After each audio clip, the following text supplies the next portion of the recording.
Gabungan Koalisi Aktivis dan Milenial Indonesia untuk Ganjar Pranowo atau Kami Ganjar membuat gerah elit PDI Perjuangan. Kami Ganjar mendoakan agar Presiden Joko Widodo menjadi Ketua Umum PDIP menggantikan Megawati Soekarnoputri di tahun 2024. Tidak lama setelah itu muncul tagar Megawati dikudeta. Doa Kami Ganjar menjadi menarik di tengah tarik ulur bakal calon presiden yang akan diusung PDIP di gelaran Pilpres 2024. Sejumlah kader di tingkat bawah menginginkan PDIP mengusung Gubernur Jawa Tengah Ganjar Pranowo. Sementara elit PDIP lebih condong mendukung Ketua DPR Puan Maharani.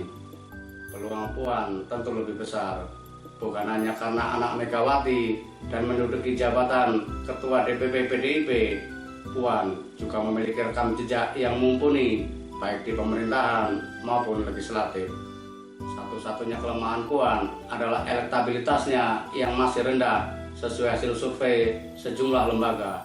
Namun yang harus dipahami, hasil survei pihak eksternal tidak pernah dijadikan patokan oleh partai politik untuk mengusung kandidat dalam sebuah gelaran elektoral. Mungkin hanya partai-partai gurem yang menggunakan hasil survei lembaga-lembaga non-partai untuk menentukan calon yang akan diusung.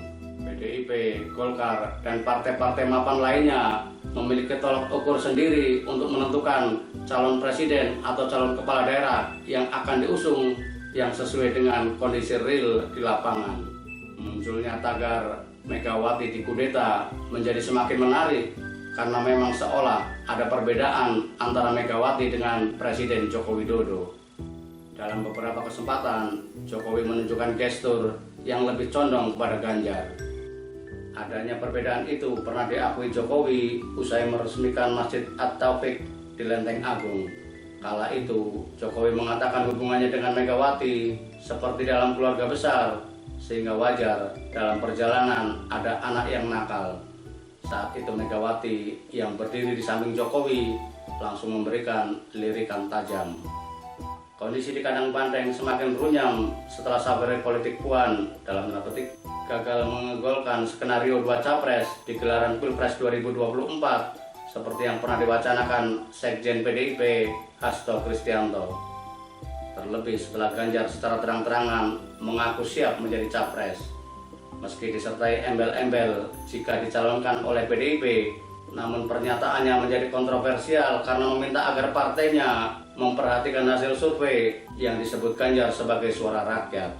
Dalam tafsir lain, pernyataan Ganjar seolah dalam tanda petik mengajari Megawati bagaimana cara memilih capres. Seperti kita ketahui, penentuan capres PDIP merupakan hak prerogatif Ketua Umum. Pengurus pusat PDIP pun meradang dengan memberikan sanksi kepada Ganjar. Sanksi juga diberikan kepada Ketua DPC PDIP Kota Solo, FX Hadi Rudiatmo, yang memberikan dukungan kepada Ganjar. Pulang dari DPP PDIP usai menerima sanksi, Rudi justru disambut ribuan kader PDIP. Perlawanan dari Solo tidak hanya berhenti sampai di situ. Rudi dan ratusan kader PDIP kemudian merayakan ulang tahun Ganjar secara terbuka sambil membawa poster yang dapat dianggap sebagai bentuk pengabaian terhadap sanksi yang dijatuhkan DPP PDIP. Apakah tagar Mega dikudeta berkorelasi dengan aksi-aksi di atas? Ataukah dibuat untuk adu domba antara elit PDIP dengan kader-kader di Solo? Ataukah untuk membenturkan antara Megawati dengan Presiden Jokowi? Terlepas pihak mana yang membuat tagar Mega dikudeta, yang pasti hak prerogatif Megawati sedang diuji. Apakah Megawati berani mengambil tindakan yang lebih tegas bahkan keras seperti yang pernah dilakukan terhadap kader-kader senior yang dianggap mbalelo? Ataukah lebih memilih mengikuti skenario yang tengah dimainkan segelintir kadernya?